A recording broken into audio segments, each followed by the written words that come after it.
അവിടെ നിന്ന് ജീവിക്കുന്നവരെ മനുഷ്യരെ വിധിക്കുവാൻ വരുമെന്ന് ഞാൻ വിശ്വസിക്കുന്നു.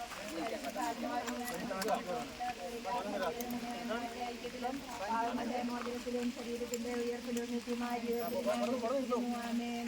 എത്രയും മാതാവേ, നിന്റെ സങ്കേതത്തിൽ ഓടി വന്ന് നിന്റെ സഹായം തേടി നിന്റെ മാധ്യസ്ഥ അപേക്ഷിച്ചവരിൽ ഒരുവനെയെങ്കിലും നിന്നാൽ കൈവിടപ്പെട്ടു വന്ന ഈ ലോകത്തിൽ കേൾക്കപ്പെട്ടിട്ടില്ല എന്ന് നീ ഓർക്കണമേ. കന്യകളുടെ രാജ്ഞ കനിലിയെ ദയുള്ള മാതാവേ, ഈ വിശ്വാസാൽ ശരണപ്പെട്ട അതിന്റെ ഉറപ്പാത്തുക ഞാൻ അണയുന്നു. നെടുവേർപ്പെട്ട കണ്ണുകൾ ചിന്തി പാപിയായ ഞാൻ നിന്റെ ആധിക്യത്തെ കാത്തുകൊണ്ട് നിന്റെ സന്നിധിയിൽ നിൽക്കുന്നു. അവതരിച്ച വചനത്തിൽ മാതാവേ, ഞങ്ങളുടെ അപേക്ഷ ഉപേക്ഷിക്കാതെ ദയാപൂർവം കേട്ടറിയണമേ. ആമേൻ.